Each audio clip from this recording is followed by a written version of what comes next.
The rain comes down in sheets tonight, drumming against the windows of the Stanley Hotel with an almost rhythmic persistence. In the darkness, the colonial revival structure stands like a pale sentinel against the Colorado mountainside, its white facade glowing ghostly under the storm clouds. Lightning occasionally illuminates the Grand Hotel's features, casting deep shadows across its columned entrance and revealing the countless windows that stare out like dark eyes into the night. But it's not the storm that should concern you. It's what the cameras see when we're not looking. You're about to watch something that will challenge everything you thought you knew about the boundary between our world and whatever exists beyond it. This isn't a campfire story passed down through generations, worn smooth by countless retellings. This isn't a tale embellished by fear and imagination. What you're about to witness exists on hard drives and server backups, time-stamped and archived, captured by unblinking digital eyes that see without bias, without expectation, without the psychological filters that protect our sanity. The question we must confront tonight is both simple and terrifying. What happens when technology captures what the human eye refuses to see? What happens when the camera doesn't blink, doesn't rationalize, doesn't look away? The Stanley Hotel in Estes Park, Colorado, opened its doors in 1909. Most people know it as the location that inspired Stephen King to write The Shining after he and his wife stayed in room 217 in 1974. They were the only guests in the hotel that night, just before it closed for the winter season. King has spoken about the experience many times. He describes walking the empty corridors, feeling the weight of the building's history, experiencing what he called a deeply unsettling atmosphere. That night, he had a nightmare about his young son being chased through the hotel's hallways by a fire hose. He woke up knowing he had the foundation for his novel. But here's what most people don't realize. King's fictional Overlook Hotel, with its murderous spirits and its ability to drive men to madness, is actually tame compared to what has been documented at the real Stanley Hotel. Fiction has limits. Fiction has structure. Fiction has to make sense within its own rules. Reality has no such constraints. The genuine phenomena captured within these walls over the past 2 decades doesn't follow a narrative arc or a key. It doesn't build to a climax or resolve neatly. It simply exists, unexplained and unexplainable, accumulating like sediment in the foundation of a place that refuses to let go of its past. We have 5 pieces of footage to examine. 5 separate incidents captured by security cameras, guest recordings, and surveillance systems. 5 moments when the veil between what we accept as real and what we desperately want to deny became dangerously thin. Each piece has been analyzed by security professionals, paranormal investigators, and video forensics experts. Each piece has been declared authentic, unmanipulated, and genuinely anomalous. These aren't shadows that could be explained by faulty lighting. These aren't reflections or lens flares or compression artifacts. These are concrete, documented events that defy conventional explanation. The first capture is subtle, easy to dismiss if you're looking for reasons to disbelieve. The second begins to strain credulity. By the third, you'll be searching for rational explanations that simply don't exist. The fourth will make you reconsider what you think you know about the nature of existence itself. And the fifth, well, the fifth piece of footage is why we're here tonight. It's why security protocols at the hotel were completely redesigned. It's why certain areas are now monitored 24 hours a day. It's why the night staff no longer works alone. We're going to move through these chronologically, from the earliest capture to the most recent, from the least explainable to the absolutely inexplicable.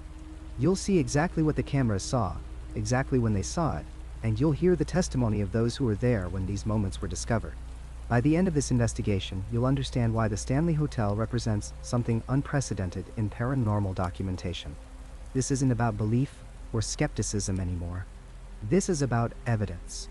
Cold, digital, time-stamped evidence that something beyond our understanding walks those corridors, exists in those rooms, and occasionally reveals itself to the watching lens. The rain continues to fall as we begin. Somewhere in that grand white building, cameras are recording at this very moment. The question is, what will they capture tonight? And more importantly, what have they already captured that we haven't yet discovered? Let's find out what happens when the camera keeps rolling after everyone else has looked away. high in the Colorado Rockies, where the air grows thin and the pines press close against the sky. Freeland Oscar Stanley stood in 1909 and surveyed the land that would become his monument. The man who arrived in Estes Park seeking relief from tuberculosis had found more than clean mountain air. He had found his purpose.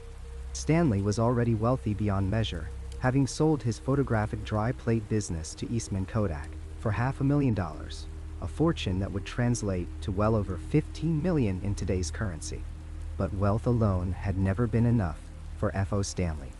He was a builder, an innovator, a man who saw possibility where others saw only wilderness.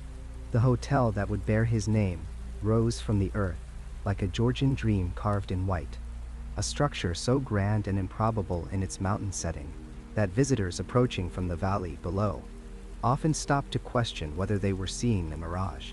140 rooms spread across 4 stories, all crowned with a distinctive red roof that could be spotted for miles. Stanley had chosen the colonial revival style deliberately, wanting to create an East Coast elegance that would draw the wealthy from Boston, New York, and Philadelphia to this untamed western landscape Iowa. Construction began in 1907 and required 2 full years to complete, an engineering feat that demanded every innovation Stanley could muster in a location where roads barely existed and supplies had to be hauled up mountain passes by horse and wagon. But F.O. Stanley did not build alone. At his side stood Flora Stanley, the woman who would become as much a part of the hotel's identity as the man whose name adorned its facade. Flora was a concert pianist of considerable talent, a woman of refinement and artistic sensibility who shared her husband's vision for this mountain palace. While F.O. concerned himself with electricity, plumbing, and structural integrity, Flora focused on the soul of the building. She selected the grand piano for the music room. She chose the wallpaper patterns and the fabrics. She understood that a hotel was more than walls and windows. It needed to breathe with culture, to pulse with life. The music room became Flora's domain, a space where she would play for guests who gathered in the evenings, her fingers dancing across the ivory keys as the sun set behind the Continental Divide. Those who heard her perform spoke of an almost supernatural quality to her playing, a depth of emotion that seemed to fill not just the music room but the entire ground floor of the hotel.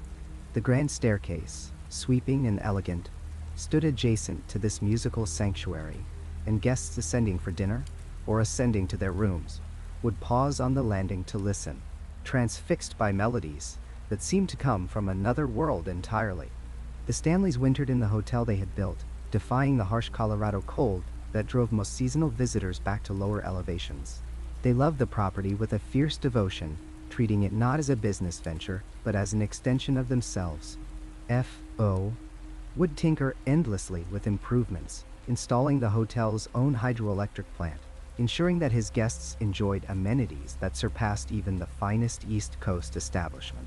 Flora continued her concerts, her music echoing through halls that grew quieter as winter deepened and the staff dwindled to a skeleton crew. When Flora Stanley passed away in 1939, those who knew the couple understood that something essential had been severed. F.O. followed his wife into death just a year later in 1940, and locals whispered that he had died of a broken heart as much as old age.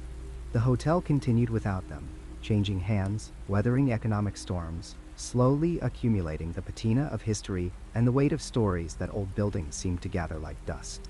But Flora, according to countless witnesses over the decades that followed, never truly left. Staff members working late shifts reported piano music drifting from the music room long after it had been locked and emptied for the night. The melodies were always classical, always expertly played, always stopping the moment someone approached the door. Guests complained, then marveled, then grew frightened by the sound of invisible fingers on ivory keys.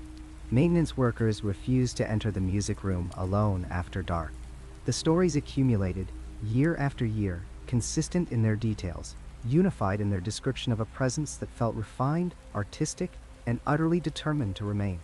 For decades, these accounts remained purely anecdotal, the province of believers, and the dismissed by skeptics as the predictable folklore that accumulates around any old hotel with a colorful past. Witnesses had their testimonies. Believers had their faith. Skeptics had their explanations of old pipes, settling foundations, and overactive imaginations.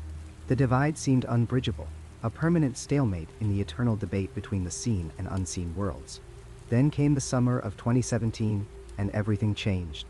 A tourist from Chicago, a woman named Rebecca Marsh, who had come to the Stanley Hotel specifically because of its reputation, was exploring the ground floor just after midnight. The hotel offered night tours, capitalizing on its haunted reputation, but Rebecca had stayed behind after her official tour ended, lingering in the lobby with her cell phone camera active. She was filming casually, panning across the empty space, capturing the ambience for friends back home who had encouraged her trip. The grand staircase dominated her frame, that sweeping architectural centerpiece that connected the ground floor to the upper levels. Her camera was still recording when the figure appeared. At first, it registered as nothing more than a distortion in the image, a shimmer that might have been explained by a smudge on the lens or a trick of the lighting. But as the seconds ticked past, the distortion took shape. A woman, translucent but unmistakable, materialized at the top of the grand staircase. She wore clothing from another era, a long dress with a high collar and fitted waist that matched photographs from the early 1900s. Her hair was arranged in the Gibson girl style that had been fashionable during Flora Stanley's prime years. The figure descended the staircase with a measured grace, one step at a time, her hand trailing along the banister in a gesture so natural, so utterly unremarkable, that it somehow made the impossibility of her existence even more profound. She was not floating. She was not gliding. She was walking, precisely as a living person would walk, her movements constrained by the same physical laws that govern the corporeal world. Each footfall seemed to land on a step. Each movement of her dress suggested weight and substance, even as the lobby behind her remained visible through her form. Rebecca Marsh, to her credit, did not scream. She did not run. She stood frozen, her phone steady in her hand, and captured 43 seconds of footage that would be analyzed by experts, debated by skeptics, and shared millions of times across social media platforms. When the figure reached the bottom of the staircase, she turned toward the music room, her face angled away from the camera, and simply faded from view, dissolving into the air like morning mist burned away by sunlight. The footage went viral within hours of Rebecca posting it online. Paranormal investigators descended on the hotel, demanding access, bringing equipment, seeking to verify or debunk what millions had already seen. Skeptics immediately began their work, approaching the video with the assumption that it must be a hoax, that any explanation, no matter how convoluted, was preferable to accepting the possibility that Rebecca Marsh had actually filmed something impossible. Frame-by-frame analysis began almost immediately.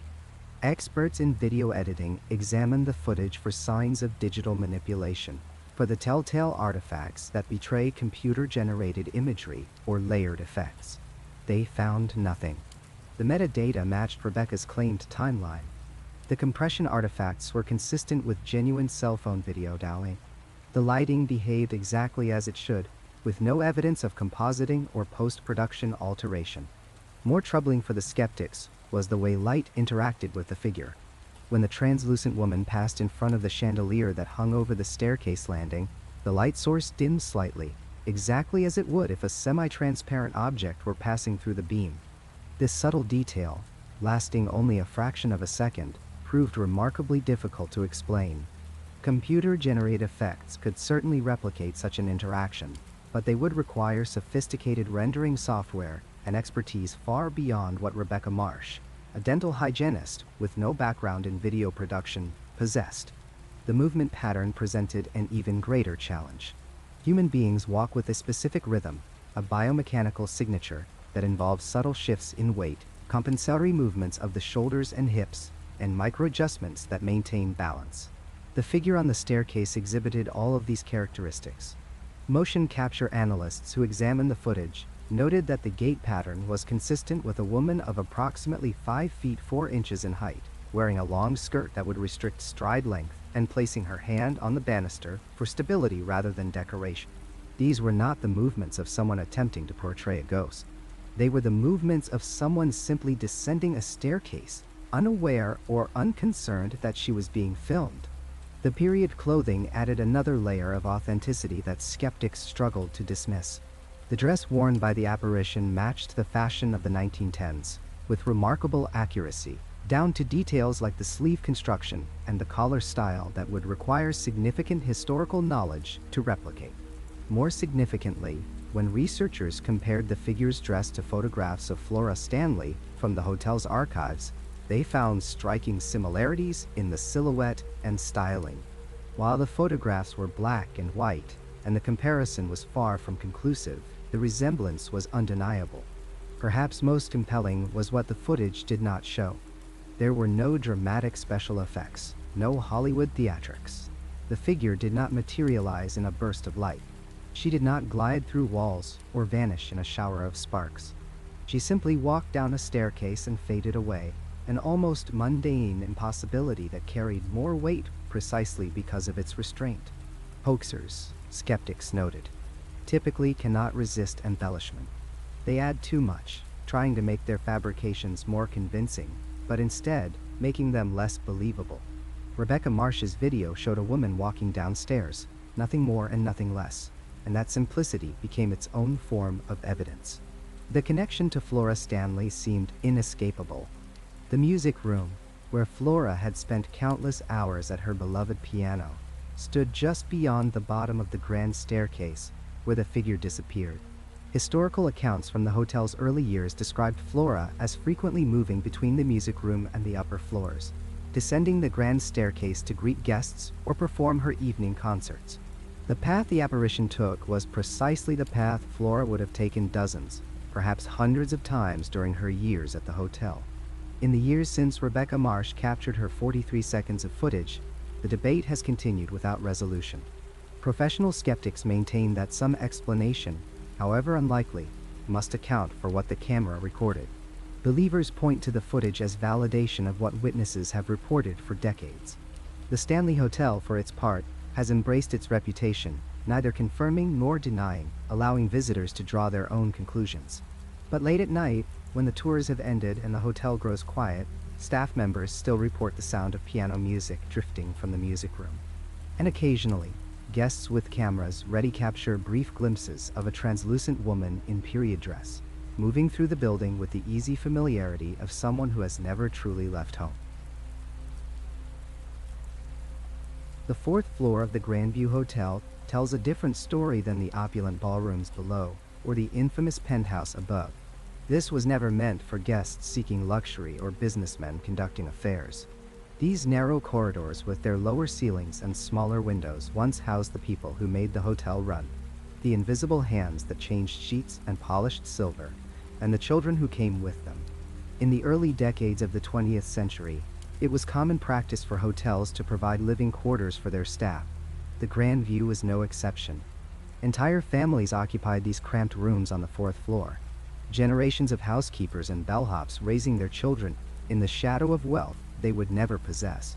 Historical records from 1923 show that at least 15 families lived permanently on this floor, with documented births and, tragically, deaths occurring within these walls. The hotel's employment ledgers list the names with clinical precision. Maria Donovan, head laundress, 3 children. Thomas Patterson, maintenance supervisor, wife and infant son. The Kowalski family, the Chens, the O'Briens. Real people who called this transitional space home. But the fourth floor served another purpose as well. During the hotel's golden age, wealthy patrons who stayed for extended periods often brought their children. The southern wing was converted into a playroom, a space where nannies could occupy restless young minds while their parents attended galas and garden parties. Photographs from 1937 show a room filled with rocking horses, tin soldiers, porcelain dolls with glass eyes that seem to follow the camera. A small chalkboard stands in one corner, still bearing the faint outline of words written nearly a century ago. The children are still there, or so every member of the housekeeping staff will tell you. On March 14, 2019, the hotel management installed a network of security cameras throughout the building. This wasn't driven by paranormal curiosity, but by practical concerns following a series of thefts from guest rooms. The fourth floor, largely unused except for storage and the occasional overflow during peak season, received 3 cameras positioned at strategic points along the main corridor. Nobody expected them to capture anything more interesting than the night custodian making his rounds. At 2:47 in the morning on April 3, 2019, Camera 4B recorded something that the security supervisor, David Chen, watched 7 times before calling the general manager. The footage shows an empty hallway, freshly waxed floors gleaming under the emergency lighting that stays on throughout the night. For 6 minutes, nothing moves. The timestamp ticks forward in the corner of the frame. Then, at the far end of the corridor, a red rubber ball rolls into view. It moves with purpose, not the random drift of an object displaced by air currents or vibration. The ball travels the entire length of the hallway, approximately 80 feet, maintaining a straight line that would be difficult to achieve even with deliberate aim. It rolls past 3 doorways, past a service cart left against the wall, past a fire extinguisher cabinet. When it reaches the end of the corridor, it stops. Completely stops, not bouncing against the wall, but simply ceasing all motion about 6 inches before contact. For 23 seconds, the ball remains motionless. Then it rolls backward along precisely the same path, returning to the point where it first appeared. Just before it exits the frame, a second ball enters from the opposite direction, this one blue.el. The 2 balls cross in the middle of the hallway, passing each other without collision, moving as though guided by invisible hands engaged in play. The audio captured with this footage adds another layer to the strangeness. Modern security systems record sound as well as video, and while the visual elements are unsettling enough, what the microphone picked up has convinced more than one security guard to request reassignment. Beneath the hum of the heating system and the distant sound of traffic from the street below, there is laughter. High and clear, unmistakably the sound of children delighted by their game. The laughter comes in bursts, coordinated with the movement of the balls, as though responding to the simple joy of play. David Chen provided his account during an interview last autumn. He is a man in his late 40s, formerly a police officer, not someone predisposed to supernatural interpretation. He speaks carefully, choosing his words with the precision of someone who knows how this sounds. I've reviewed thousands of hours of security footage in my career, he says. You learn to spot tampering, to recognize when something's been manipulated. This wasn't that. The metadata was clean, the timestamps uninterrupted, the file integrity intact. Whatever that footage shows, it happened in real time, in that hallway. I don't have an explanation that makes sense, and I've stopped trying to find one. Nimsi. The housekeeping staff could have told him not to bother looking for rational explanations. They've been dealing with the 4th floor's peculiarities for years, long before anyone thought to point cameras at the problem. Maria Gonzalez has worked at the Grandview for 18 years, starting as a room attendant and working her way up to head of housekeeping. She refuses to assign anyone to work the 4th floor alone anymore, implementing a strict buddy system after an incident in 2016. One of my girls, Stephanie, she was up there cleaning the storage rooms, Maria explains. She called me on her radio, and I could hear in her voice something was very wrong. When I got up there, she was standing in the hallway, white as paper. She said she'd arranged all the cleaning supplies on her cart, turned around to unlock a door, and when she turned back, everything had been rearranged. Not knocked over or scattered, but rearranged. The bottles were lined up by height, smallest to largest. She didn't imagine it because I saw it myself. That's not how we organize the carts. That's how a child would do it, playing house, making things neat according to their own logic. The incidents Maria describes follow a pattern. Objects move, but are rarely damaged. Toys appear in locations where no toys should be. The lost and found box in the 4th floor supply closet frequently contains items nobody remembers putting there. Small plastic animals, jacks, a wooden top that spins with a gentle touch, marbles that roll across floors with impossible trajectories. We've learned to just leave certain things alone, Maria says. There's a teddy bear that keeps showing up in room 412. We've thrown it away, donated it, taken it home. It comes back, always sitting on the windowsill, always facing the door like it's waiting for someone. Now we just dust around it. The handprints are harder to dismiss as imagination or coincidence. Windows on the 4th floor are cleaned every Monday morning following a rigorous protocol. The glass is washed, dried, and inspected. By Tuesday morning, Small handprints appear on the interior surface of specific windows, always the ones overlooking the rear courtyard where historical photographs show children once played. The prints are child-sized, distinct enough that you can count 5 fingers, but they appear too high on the glass for any actual child to reach without assistance. They show up on windows in locked, unoccupied rooms. Maintenance supervisor Robert Yang documented this phenomenon with photographs spanning 6 months in 2018. Each image shows the same thing. Pristine window on Monday, handprints by Tuesday. He measured the prints, comparing them to growth charts. They corresponded to children between the ages of 4 and 7. I thought maybe it was residue, something in the cleaning solution creating patterns, Robert says. So we changed products, changed techniques, even replaced some of the windows entirely. The prints still appear, always in the same rooms, always at the same height, always facing the courtyard. Son. The sound of running feet might be the most frequently reported phenomenon on the 4th floor. Day shift, night shift, weekends, holidays, it doesn't matter.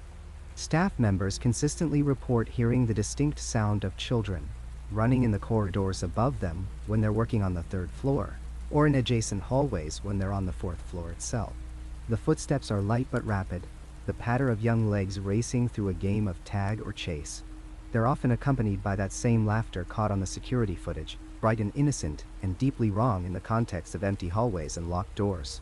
Night auditor Patricia Williams works the front desk from 11 at night until 7 in the morning. Her station is on the ground floor, but the hotel's acoustics carry sound in strange ways, especially during the quiet hours. Around 3 or 4 in the morning I'll hear them, she says, running back and forth, playing. Sometimes it sounds like they're right above me. Sometimes it's distant, like it's coming from far away. I've gone up there to check. Company policy says I have to investigate unusual sounds. The hallways are always empty, but the feeling, God, the feeling is like walking into a room where people just left. The air feels stirred up, like the space is settling after motion.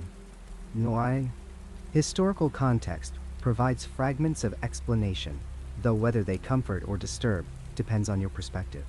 The hotel archives contain records of 3 children who died on the 4th floor. In 1928, 5-year-old Emma Patterson, daughter of the maintenance supervisor, succumbed to scarlet fever in room 412, the same room where the teddy bear keeps appearing. In 1934, brothers William and James O'Brien, ages 6 and 7, died within days of each other during an influenza outbreak. The hotel management arranged for small funerals, modest affairs attended by staff members who had become surrogate aunts and uncles to children growing up in this strange vertical neighborhood. But death certificates only tell part of the story. These children didn't just die here. They lived here. The 4th floor was their entire world, the corridors their playground, the other staff families their community. For Emma Patterson, room 412 wasn't just the place she drew her last breath. It was the only home she'd ever known. For the O'Brien brothers, these hallways represented freedom and adventure, a racetrack for games that bent the strict rules their mother tried to enforce. If spirits remain in places where emotional energy was strongest, the 4th floor makes a certain terrible sense. This wasn't a location these children visited. It was their home, saturated with years of daily life, of scraped knees and bedtime stories, of laughter echoing off these same walls that now carry it like an echo without a source.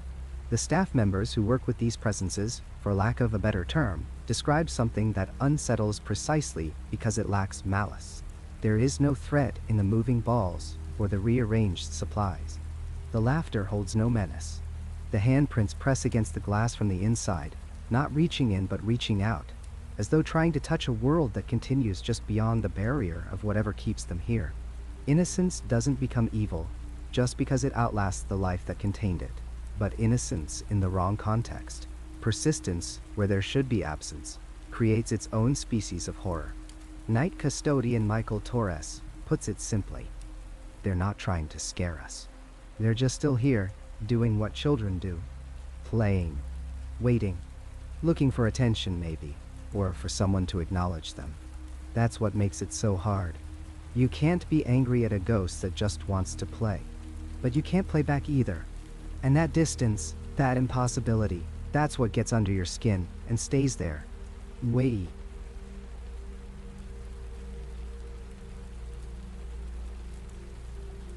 The elevator doors close behind you with a soft chime, and you stand alone in the hallway of the Stanley Hotel's second floor.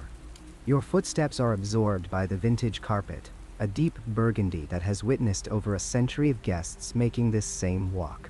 You pass room 215, then 216, and then you stop. Room 217. The brass numbers gleam under the amber glow of the antique wall sconces, and for just a moment, you hesitate before sliding the keycard through the lock. This is the room where Stephen King slept on that autumn night in 1974. The room where he had the nightmare that would become The Shining. But King's experience, as terrifying as it was, represents only one night in a century-long story of something that never checked out. The Stanley Hotel keeps meticulous records, and room 217 appears more frequently in their incident reports than any other room in the building.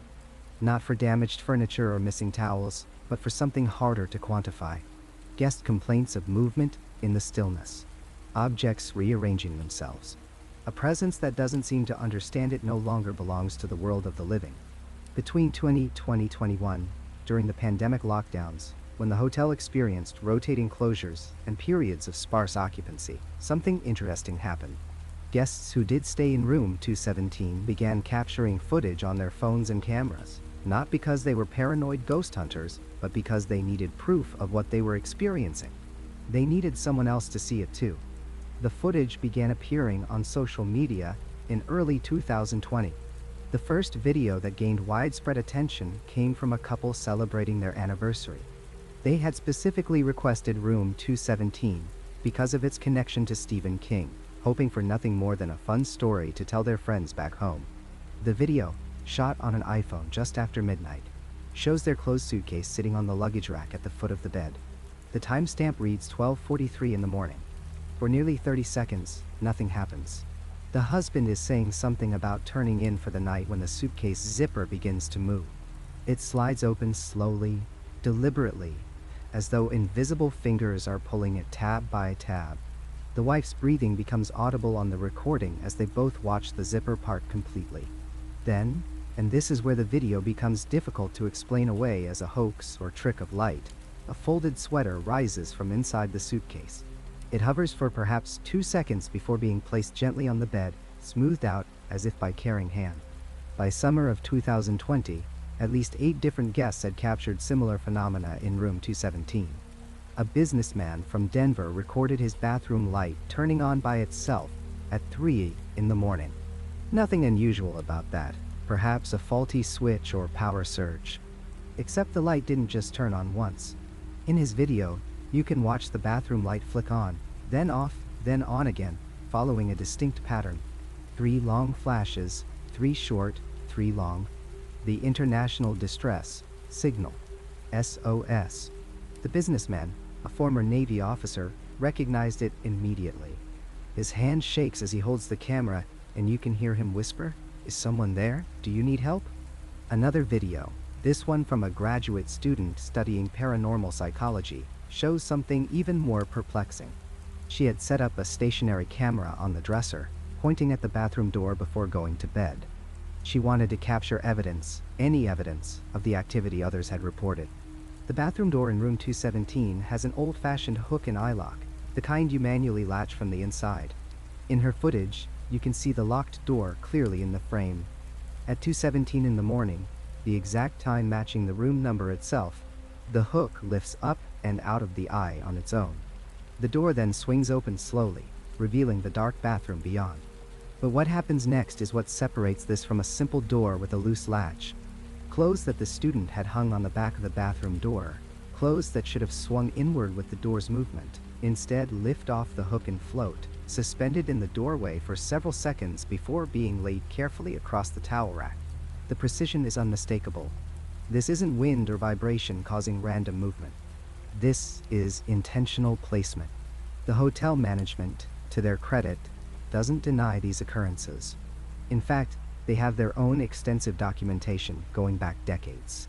But to understand what guests are experiencing in room 217, you have to go back to June 15, 1911. That's the date when Elizabeth Wilson's life changed forever.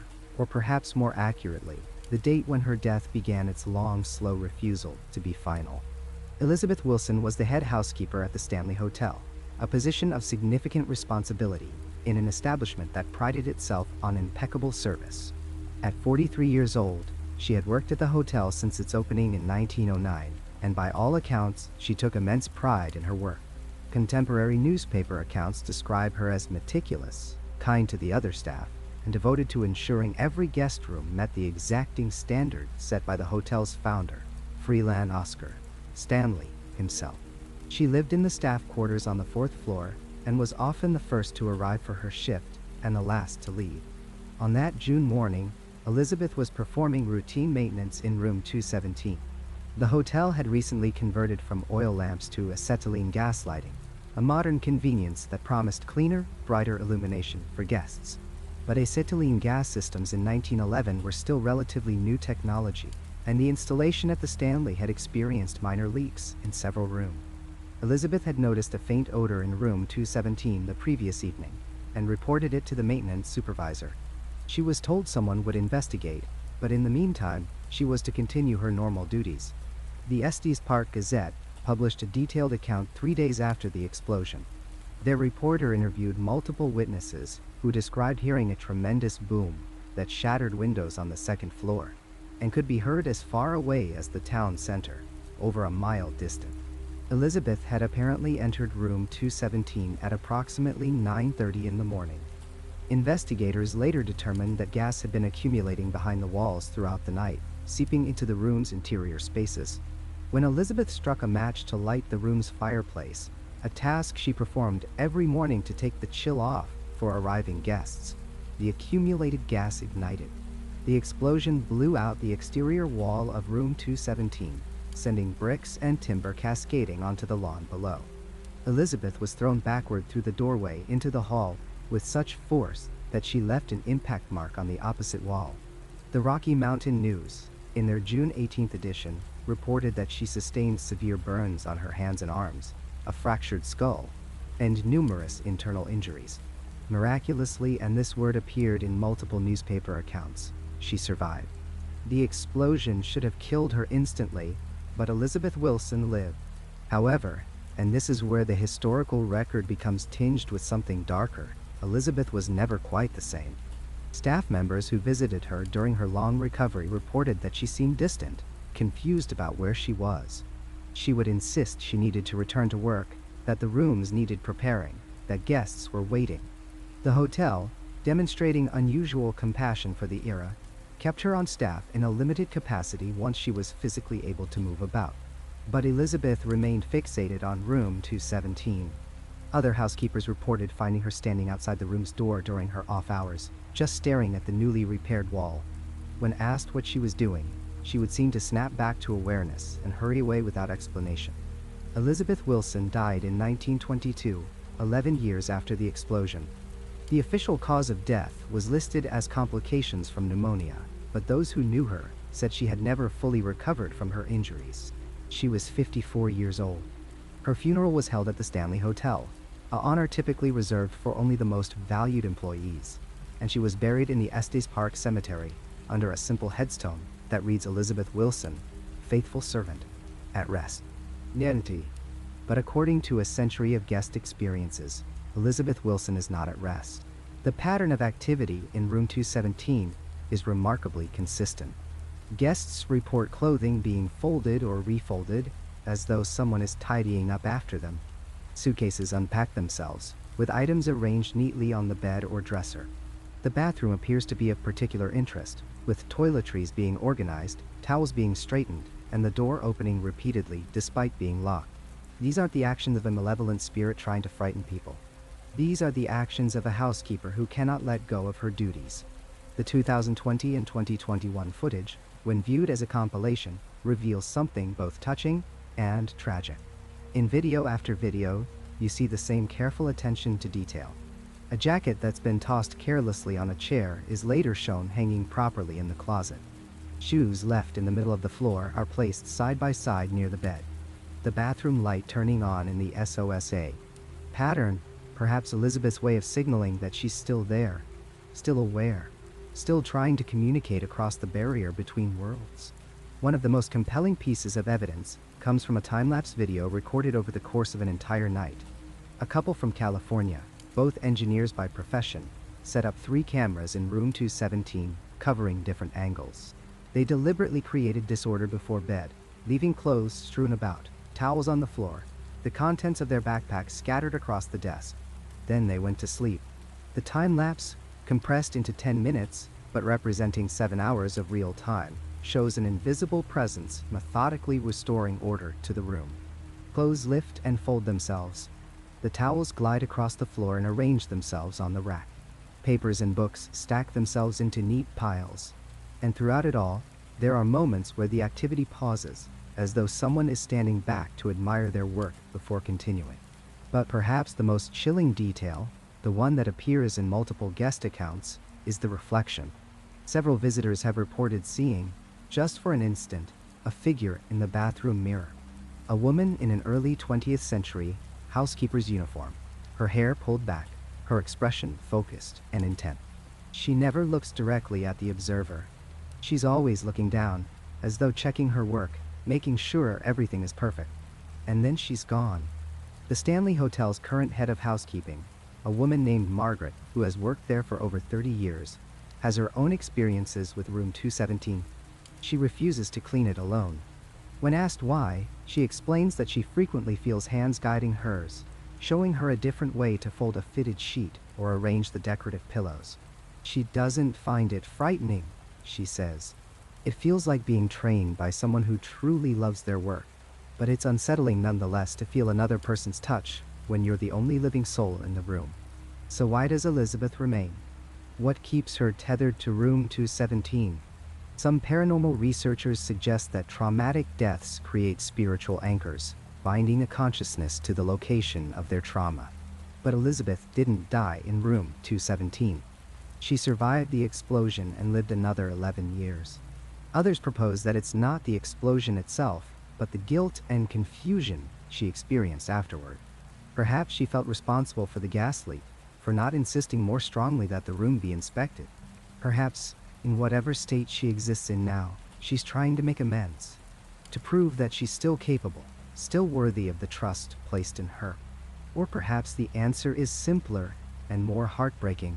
Perhaps Elizabeth Wilson, who devoted her entire adult life to caring for guests at the Stanley Hotel, simply doesn't know how to stop. In life, her work defined her. In death, it may be all she has left. And so she continues, night after night, year after year, making sure the rooms are ready, the guests are comfortable. Everything is in its proper place. She's still the head housekeeper, still faithful, still devoted to a duty that should have ended over a century ago. When you stay in room 217 now, you might find your belongings mysteriously organized when you return from dinner. You might wake to the bathroom light blinking its desperate SOS pattern. You might catch a glimpse of movement in your peripheral vision, someone who shouldn't be there, but somehow is. And if you're very lucky, or perhaps very unlucky, you might see her in the mirror for just a fraction of a second. Still working, still caring, still unable to rest. Elizabeth Wilson, the housekeeper who never clocked out, forever attending to room 217 at the Stanley Hotel. The wedding videographer's camera began recording at exactly 4:47 in the afternoon on June 18, 2022. Michael Chen had positioned himself in the upper balcony of the Stanley Hotel's concert hall, a vantage point he'd used countless times for reception coverage. The couple had specifically requested establishing shots of the elegant space, those sweeping panoramas that would show their guests mingling below, champagne glasses catching the late afternoon light streaming through the tall windows. Michael had filmed over 200 weddings in his career, spanning 12 years. He considered himself a professional observer, someone who saw the world through the objective eye of a lens.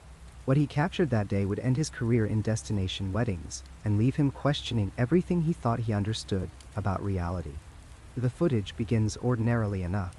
The camera pans slowly across the concert hall, taking in the ornate architectural details that made this venue so desirable for high-end weddings. Crown molding catches the golden hour light.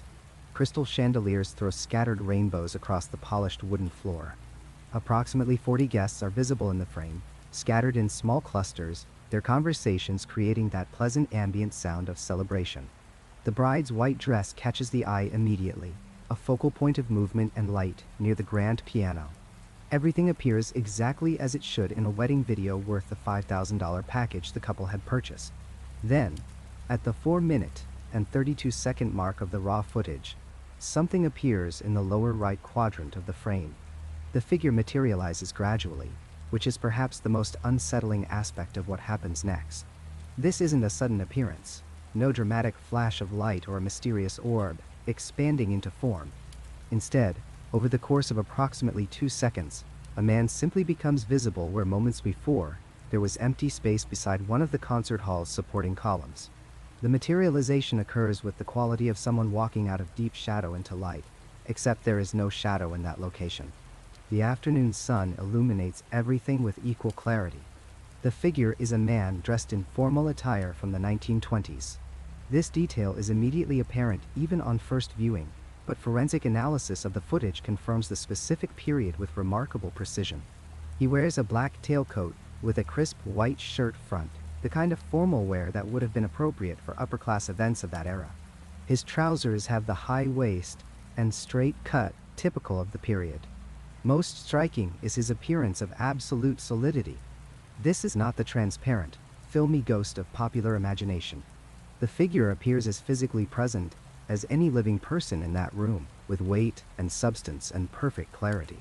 For the first 3 seconds after his appearance, the figure stands motionless, facing slightly away from the camera. His posture is erect, hands clasped behind his back in a posture of patient waiting. None of the wedding guests visible in the frame react to his presence.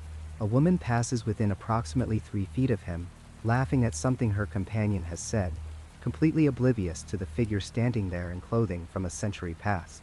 This lack of reaction from the living creates a profound sense of wrongness when watching the footage. The disconnect between what the camera sees and what the people in the room perceive generates an almost visceral discomfort. Then the figure turns. The movement is smooth and deliberate, nothing jerky or unnatural about it. He pivots slowly until he faces directly toward Michael's camera position in the upper balcony. And this is where the footage transitions from merely remarkable to something that challenges our fundamental understanding of paranormal phenomena. The figure's face is clearly visible. He appears to be a man in his late 40s or early 50s, with deep-set eyes and a weathered quality to his features that suggests a hard life. His expression is not menacing, not frightening in any conventional sense. Instead, he looks tired, infinitely, impossibly tired. What happens next is what transformed this from another piece of ambiguous paranormal footage into something that paranormal investigators consider among the most significant recordings ever captured. The figure makes direct eye contact with the camera, not a vague gaze in the general direction, but unmistakable, intentional eye contact. His eyes lock onto the lens, and through it, onto Michael Chen, watching through the viewfinder. The figure's expression changes subtly. Something that might be recognition crosses his weathered face. Or, perhaps, acknowledgement. He knows he's being filmed. More than that, he seems to want to be filmed. Michael's own voice can be heard faintly on the audio at this point, a whispered expletive that gets picked up by the camera's built-in microphone. His hands remain steady though, his professional training overriding his shock. The footage doesn't shake or waver. The figure remains in perfect focus as he stands there, maintaining that direct eye contact for what seems like an eternity, but measures exactly 2.7 seconds. Then the figure does something that no other entity captured in the previous footage had done. He nods. It's a small movement, barely perceptible, but deliberate and unmistakable. A nod of greeting, or perhaps acknowledgement. The gesture is so human, so conscious and intentional, that it strips away any possibility of dismissing what's happening as a trick of light or a camera malfunction. This is an intelligence, an awareness, something that sees and understands and chooses to communicate. The figure breaks eye contact and begins to walk. His gait is measured and purposeful, moving across the concert hall floor with the steady pace of someone who knows exactly where he's going. His shoes make no sound that the camera's audio picks up, though the ambient noise of the wedding reception continues uninterrupted. He walks past a group of 3 guests standing near the refreshment table. One of them, a woman in a blue dress, shivers visibly and rubs her arms as he passes, though she doesn't turn or acknowledge any presence. This detail has been noted by multiple analysts examining the footage. The physical effect of the entity's passage, even if the entity itself goes unperceived. The figure walks with purpose toward the eastern wall of the concert hall, the one that features floor-to-ceiling wood paneling original to the hotel's construction in 1909. As he approaches the solid wall, there is no hesitation in his stride, no slowing down. Michael's voice comes through on the audio again, louder this time, an urgent "no, no," as if his verbal intervention could somehow alter what's about to happen. The figure reaches the wall and continues walking. He doesn't disappear before impact. He doesn't fade out or become transparent. Instead, he simply passes through the solid wooden paneling, as if it doesn't exist, his body intersecting with the physical barrier in a way that should be impossible. The transition takes approximately 1.3 seconds, during which time portions of his figure are visible on one side of the wall, while other portions have already passed through to the other side. The visual is profoundly disturbing, a fundamental violation of physical laws captured in high-definition clarity. Then he's gone. The wall stands solid and unchanged. The wedding guests continue their celebrations, unaware that anything unusual has occurred. The camera remains fixed on the empty space where the figure had been, Michael apparently too stunned to resume his planned shots. The footage continues for another 17 seconds before he finally lowers the camera, the image going dark. The total duration of the apparition's visibility is 7.8 seconds. In that brief span of time, the footage captured what paranormal researchers consider the most compelling visual evidence of conscious, intentional manifestation ever recorded.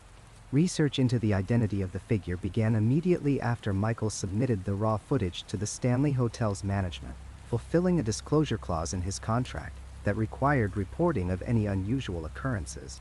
The hotel's historian, working with paranormal investigators who have been documenting phenomena at the location for decades, began the painstaking process of comparing the figure's appearance to historical photographs and employment records. The match came from an unlikely source. A newspaper photograph from 1924, published in the Estes Park Trail, showed a group of hotel workers who had participated in a charity drive for local families affected by flooding. In the back row, partially obscured by others, stood a man whose features bore striking similarity to the figure in the wedding video. The caption identified him only as Paul, maintenance. Now Leon. Further digging through fragmentary employment records and local historical documents pieced together the story of Paul Kendrick, a man whose life reflected the harsh realities of working-class existence in the early 20th century. Paul had no permanent residence, moving between boarding houses and occasionally sleeping in the hotel's basement when weather turned bitter. He worked odd jobs, whatever the hotel needed on any given day: carpentry, painting, hauling supplies, tending the furnaces. The kind of invisible labor that kept grand establishments running while leaving little trace in official records. Paul died in January of 1927 in the hotel's basement. The circumstances remain unclear from available documentation, but hypothermia appears the likely cause. He was found near one of the furnaces, apparently having sought warmth during an especially brutal cold snap. He was 51 years old. No family came forward. He was buried in a pauper section of the local cemetery, his grave marked with a simple stone that recorded only his first name and year of death. What makes this historical connection particularly compelling is the clothing visible in the wedding footage. While the 1924 photograph shows Paul in work clothes, accounts from former employees interviewed in the 1960s mentioned that Paul had one set of formal clothes that he'd been given by a guest.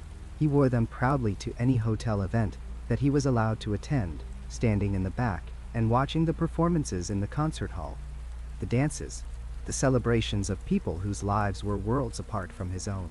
The description of those clothes matches what appears in the video with remarkable specificity.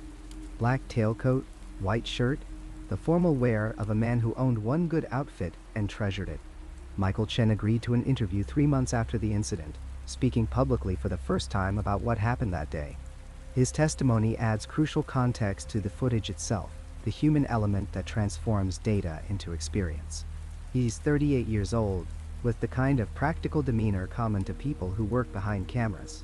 But discussing that afternoon in the concert hall brings visible tension to his shoulders, a tightness around his eyes.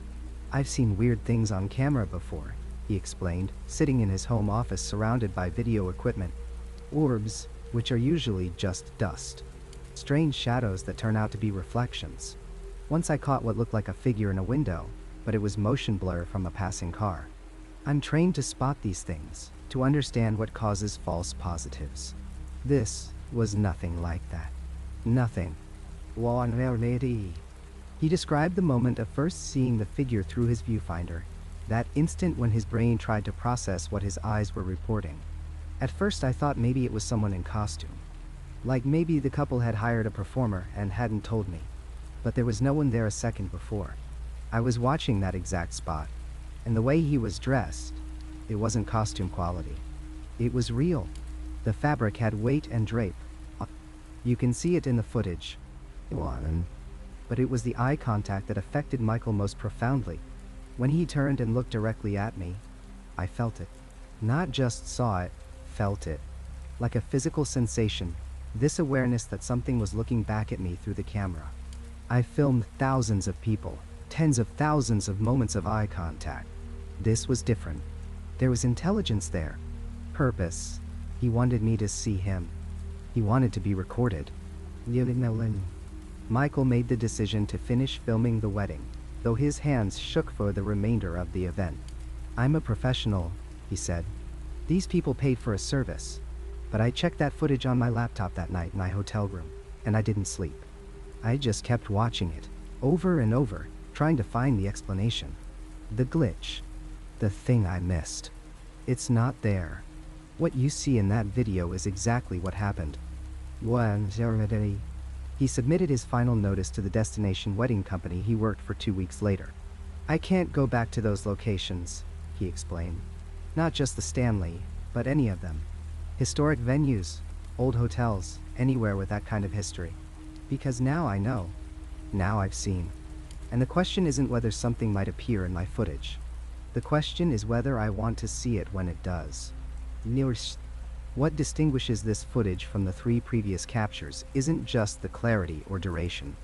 It's the quality of intentionality that permeates every second. The first 3 pieces of evidence, compelling as they were, could be interpreted as inadvertent captures, cameras happening to record something that manifested without awareness of observation. This 4th capture demolishes that interpretation. The entity that appeared in the concert hall knew it was being filmed and chose to present itself anyway. More than that, it seemed to want to be documented, to have its presence acknowledged and recorded. This suggests something that researchers find both fascinating and unsettling. If the figure is indeed Paul Kendrick, what motivated this manifestation? Why reveal himself to a camera at this particular moment, at this particular wedding among the hundreds of events held in that hall? What message, if any, is being communicated through this deliberate presentation? Some researchers theorize that the increasing presence of recording technology provides opportunities for entities to make themselves known in ways that transcend the limitations of human perception. A wedding guest might not see Paul standing by the column, their conscious mind filtering out the impossible. But cameras have no such filters. They record what's there, impossible or not. Perhaps Paul, in whatever form of consciousness persists, has learned to use this, to literally make himself visible to the objective eye of technology. Others suggest something more poignant. Paul spent his life invisible, a background figure in a grand hotel where wealthy guests came and went without ever truly seeing the people who served them. Perhaps this manifestation represents a kind of claiming, a declaration of presence. I was here. I existed. I still exist. See me now, even if you couldn't then. The footage continues to be analyzed by experts in video forensics, paranormal investigation, and historical research. It has been examined for signs of manipulation or fakery by professionals who make their living detecting such things. The consensus is overwhelming and unsettling. The video is authentic. Whatever it captured, it actually occurred in physical space and was recorded by the camera's sensors.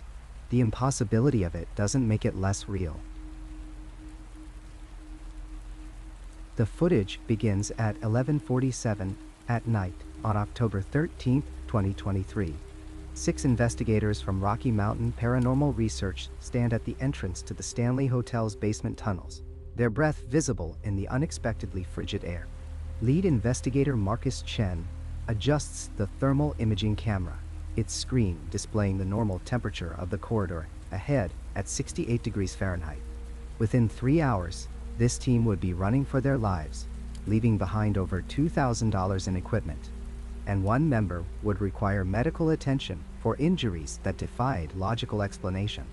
The basement complex beneath the Stanley Hotel represents layers of hidden history, secrets built upon secrets, darkness folded into darkness. When Freeland Oscar Stanley completed his Grand Hotel in 1910, he constructed the visible marvel that guests would admire. But beneath that gleaming facade, he built something else entirely. Service tunnels connected the various buildings, allowing staff to move unseen between the main hotel, the concert hall, and the manor house. During Prohibition, these tunnels took on a darker purpose. According to historical records discovered in 2015, the Stanley operated one of the most sophisticated speakeasies in Colorado, with the basement serving as both storage facility and secret entertainment venue for those who knew the right doors to knock upon. The tunnel system expanded during those years. Sealed rooms branched off the main corridors, some of them never appearing on any official blueprints or architectural surveys. Local historians have documented at least 7 rooms that were walled off sometime between 1920 and 1933, their entrances bricked over and plastered to match the surrounding walls. What happened in those spaces remains unknown, but rumors have circulated through Estes Park for nearly a century. Stories of illegal gambling dens where fortunes changed hands and debts were settled with violence. Whispers about a young woman who disappeared during a party in 1927, her body allegedly hidden somewhere in the maze of underground passages. Tales of bootleggers who crossed the wrong people and were left in those sealed chambers to contemplate their mistakes in absolute darkness.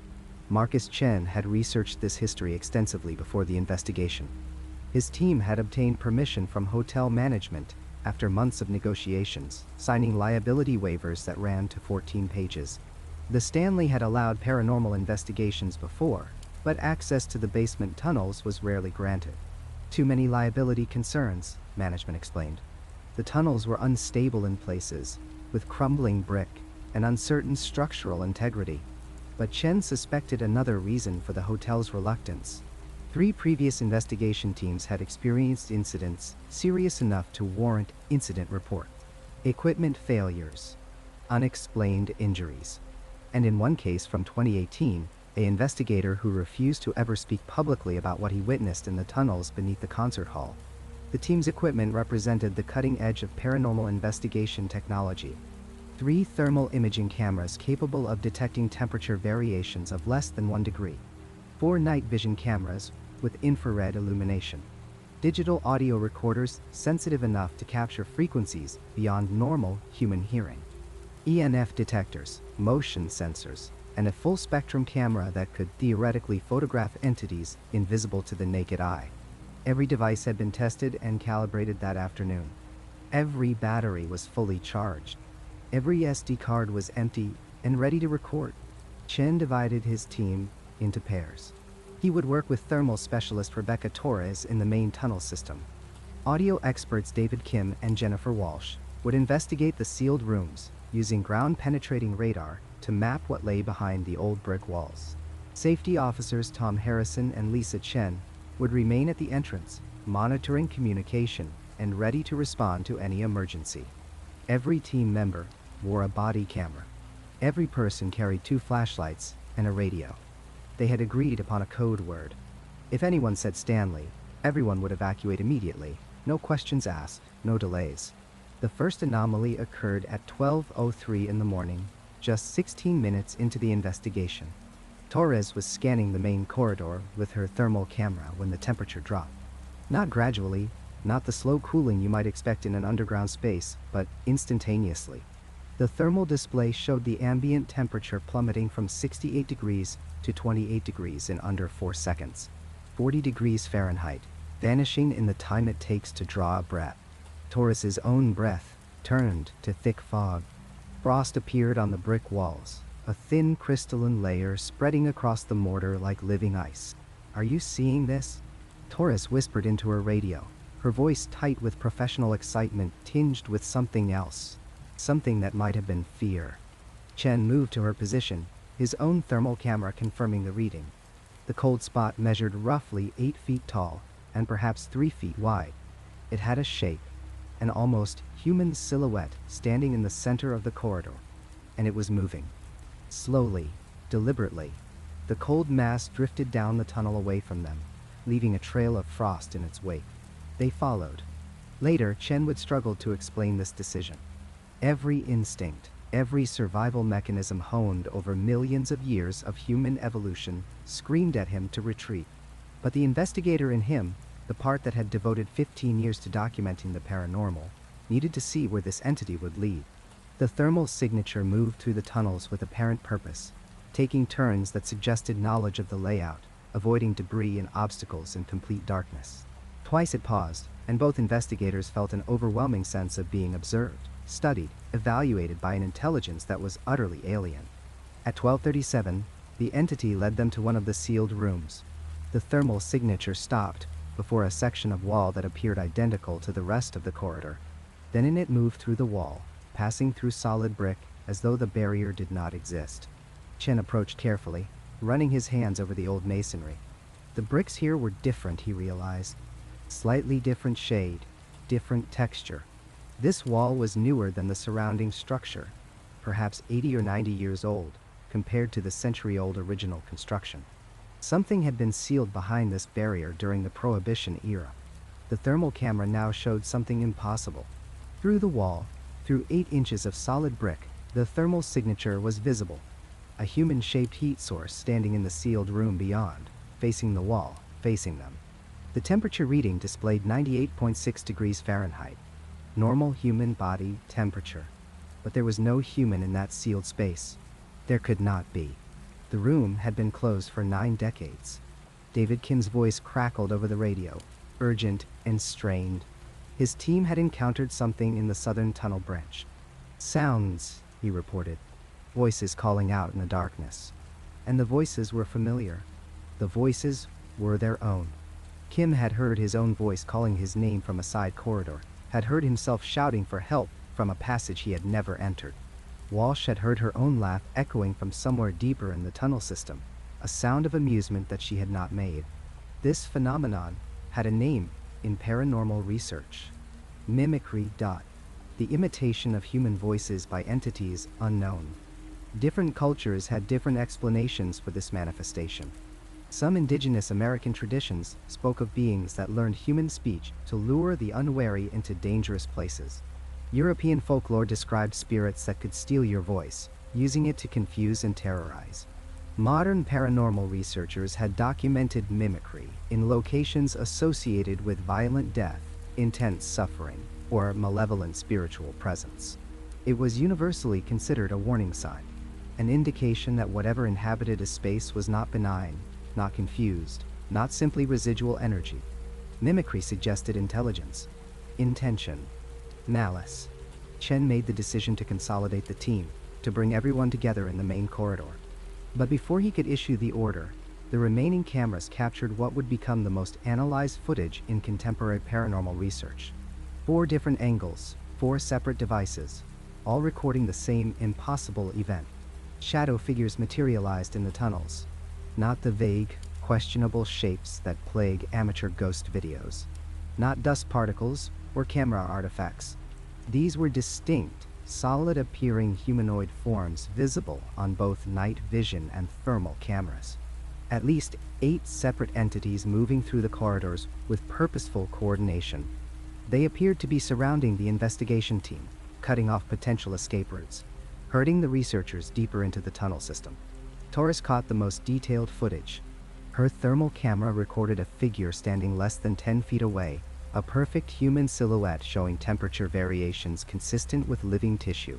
She could see thermal signatures suggesting a head, torso, arms, and legs. The figure raised one arm, extending it toward her in what might have been a gesture of greeting or warning or accusation. For 3 full seconds, The entity remained clearly visible on thermal imaging, its heat signature so distinct that Torres could later measure its approximate height at 5 feet 9 inches. Then Harrison's voice erupted over the radio, breaking the moment. Something had happened at the entrance. An incident. Tom Harrison, the safety officer positioned at the tunnel entrance, was not responding to radio calls. His body camera had gone offline. Lisa Chen, his partner, was screaming for help, her words barely intelligible through static and interference. The team ran. Professional protocol abandoned, equipment forgotten. They sprinted through the tunnels toward the entrance. Chen's body camera captured the chaos, the bouncing flashlight beams, the gasping breath, the sound of boots pounding on century-old concrete. Behind them, if the audio analysis is to be believed, came other footsteps. Rhythmic, wet. Multiple sources. Keeping pace. They found Harrison at the base of the entrance stairs. He was conscious, but dazed, blood streaming from a gash on his forehead, his left arm bent at an unnatural angle. Lisa Chen was kneeling beside him, her face pale with shock. Harrison's body camera, retrieved later, had captured the incident from his perspective. The footage shows him standing at the top of the stairs, radio in hand, reporting normal status. Then his body lurches forward violently, as though struck from behind by tremendous force. He tumbles down the concrete stairs, 14 steps, his camera recording every brutal impact. At the top of the stairs, visible for just 3 frames of video, a dark shape looms. Human-sized. Human shape. But the thermal signature shows something impossible. The entity appears cold, drastically colder than its surroundings, a void in the thermal spectrum where a heat source should be. The investigation ended at 1:09 in the morning. Harrison was transported to Estes Park Medical Center with a fractured radius, severe contusions, and a concussion. The team recovered what equipment they could reach safely, but left 2 thermal cameras and a full-spectrum camera in the deeper tunnels, devices worth thousands of dollars abandoned to the darkness. Chen filed his report with hotel management the following day, recommending that the basement tunnels be permanently sealed to public access. But the evidence had been captured. Over 4 hours of thermal imaging showing entities that should not exist. Audio recordings of mimicry, of voices stolen and replayed from empty corridors. Video footage of an investigator being pushed downstairs by an invisible force. Temperature drops that violated thermodynamic principles. Thermal signatures of human forms in spaces that contained no humans. The Rocky Mountain Paranormal Research Team analyzed their footage for months, consulting with physicists, audio specialists, and video forensics experts. Every analysis reached the same conclusion. The footage was genuine. The thermal signatures were real. The phenomena captured could not be explained by current scientific understanding. And most disturbing, the evidence suggested not mere haunting, not residual energy impressions, but active, intelligent, malevolent entities inhabiting the tunnels beneath the Stanley Hotel. Since that investigation, 3 team members have left paranormal research entirely. Rebecca Torres dismantled her equipment and donated it to a university. She refuses to discuss what happened in those tunnels beyond what appears in the official report. David Kim moved to California and now works in software development, having abandoned a 15-year career in paranormal investigation. Tom Harrison required 3 months of physical therapy for his injuries, and twice that long for psychological counseling to address the nightmares that followed his fall. The tunnels beneath the Stanley Hotel remain accessible only to essential maintenance staff, and even those visits are conducted in pairs, never alone, never at night. Hotel management has declined to comment on the 2023 investigation beyond a brief statement, acknowledging that an incident occurred and that appropriate safety measures have been implemented. The evidence remains. 4 hours of footage available for analysis by anyone willing to examine it. Thermal signatures that suggest the impossible. Voices that should not exist. Violence captured on camera. The 5th piece of evidence. The darkest proof, yet, that whatever inhabits the Stanley Hotel is not simply the benign spirits of history, but something far more disturbing. Something that watches from the darkness beneath. Something that remembers what happened in those sealed rooms during Prohibition. Something that calls to visitors in their own voices. Something that is not finished with the living who dare to enter its domain. The rain returns to the Stanley Hotel, just as it always does, falling in steady sheets against the white colonial facade, drumming against copper gutters that have channeled mountain runoff for over a century. The sound is constant, hypnotic, eternal.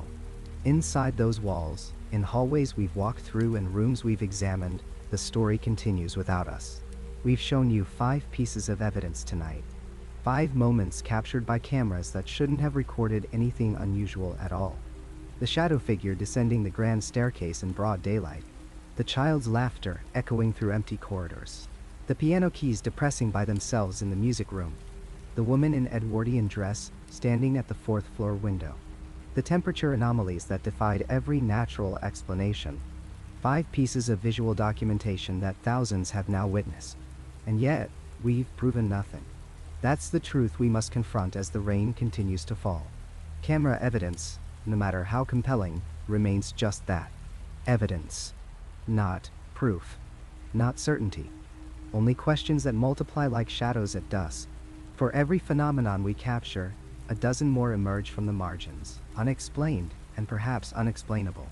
Why do certain spirits appear so readily on camera, while others only manifest through sound or touch? Why does the apparition of the woman in room 407 show herself to lens after lens, year after year, while other presences remain stubbornly invisible, making themselves known only through the sensation of fingers on shoulders or whispers? Is there intention in the selectivity? Do some spirits crave documentation while others avoid it? Or is the answer simpler and stranger still?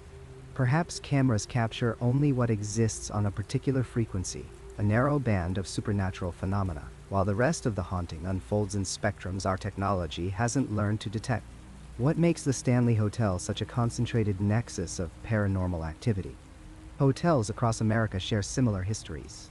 Grand establishments built in eras of optimism, weathering decades of joy and tragedy, hosting thousands of lives in transition. Yet the Stanley remains different. Is it the location itself, perched at 7,500 feet, where mountain energy concentrates in ways we don't fully understand? Is it the limestone foundation, rich in quartz, creating some kind of geological battery for supernatural phenomena? Or did Freeland Oscar Stanley and his wife Flora somehow imprint their tremendous will upon this place so deeply that the building itself became a kind of recording device, playing back moments from its past in an endless loop? These questions have no answers. Only theories. Only speculation whispered in conferences and debated in forums and discussed in hushed tones by staff members who've worked here long enough to know that something inexplicable shares these halls with them. Then there are the mysteries within mysteries. The sealed room in the basement that management refuses to open. Not won't open. Refuses. There is a difference in that word choice. A locked door implies misplaced keys or bureaucratic inconvenience. A sealed room suggests intention, decision, a deliberate choice to leave something undisturbed. Staff members who've worked at the Stanley for decades speak of it in careful terms, if they speak of it at all. The room isn't on any blueprint accessible to the public. It doesn't appear in renovation plans or historical surveys. But it exists. Those who ventured into the deepest parts of the basement know it's there. A door that doesn't match the others. Newer wood, heavy lock. And behind it, according to those who've pressed their ears against the frame, absolute silence. Not the silence of an empty room, but the silence of held breath, of waiting, of something that knows you're listening. What's inside? No one will say. Perhaps no one living knows. And then there's the matter of the missing guest registry from 1911. A complete year of names, addresses, reasons for visit, all vanished from the hotel archives. Not misplaced. Not damaged by water or fire or simple neglect. Removed. The pages before and after remain intact. 1910 exists in careful script. 1912 continues the ledger. But 1911, a pivotal year in the hotel's early history, has been excised as completely as if it never happened. What occurred during those 12 months that someone decided must be forgotten? Which guests checked in during that year whose presence needed to be erased from official record? The archivists at the hotel can offer no explanation. The Historical Society has no backup documentation. It's as if an entire year of human traffic through these halls has been deliberately fed into oblivion. Recent reports suggest the phenomena aren't diminishing with time. They're evolving. New manifestations that previous generations of ghost hunters never documented. Guests report electronic devices behaving in ways that transcend simple malfunction. Phones displaying text messages from numbers that don't exist, containing information the sender couldn't possibly know. Cameras capturing images that weren't in the frame when the shutter clicked. Voice recorders playing back conversations that haven't happened yet. The paranormal activity at the Stanley seems to be learning, adapting, finding new ways to breach the barrier between whatever realm it inhabits and our own. These recent phenomena haven't been captured yet. Not properly. Not in ways that would satisfy the skeptics or convince the academic community. They remain in the realm of testimony and anecdote. But the witnesses are credible. Normal people seeking a weekend getaway, not paranormal investigators hoping for evidence. Their confusion is genuine. Their fear is real. The hotel remains operational through all of this. That might be the strangest part of the entire story. Tonight, as rain continues to fall on this mountain and darkness settles over Estes Park, guests are checking into rooms where shadows move independently and voices whisper from empty corners. Families are sleeping in beds where previous occupants reported invisible hands adjusting their blankets. Honeymooners are taking photographs in hallways where apparitions have been documented dozens of times. Life continues. Vacation plans proceed. The hotel operates as hotels do, offering comfort and hospitality and spectacular mountain views, while something else entirely unfolds in the spaces between normal experience. Do the guests know? Some request the haunted room specifically, hoping for encounters they can share on social media. Others remain oblivious until something happens that shatters their skepticism in a single moment of impossible experience. The hotel doesn't hide its reputation. How could it? The history is too well known, the documentation too extensive. Yet, people come anyway. Perhaps because of it. Perhaps despite it. The cameras are always recording now.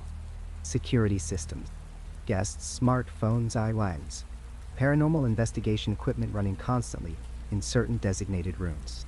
Thousands of hours of footage accumulating each year, most of it showing nothing more remarkable than tourists moving through a historic hotel.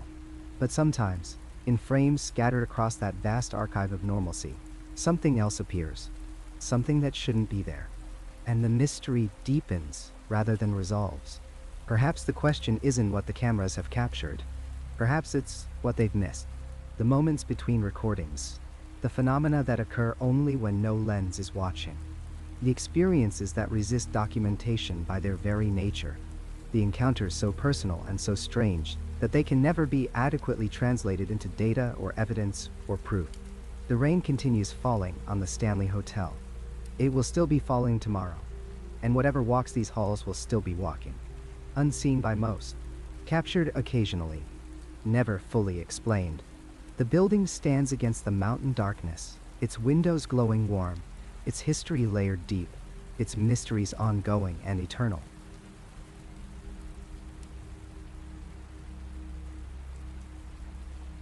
That's where this journey ends for tonight. If you made it all the way here, subscribe and hit the bell for more long-form stories like this. Check out the videos on screen for more right now. Drop your own experiences in the comments below. Thanks for listening, and I'll see you in the next one.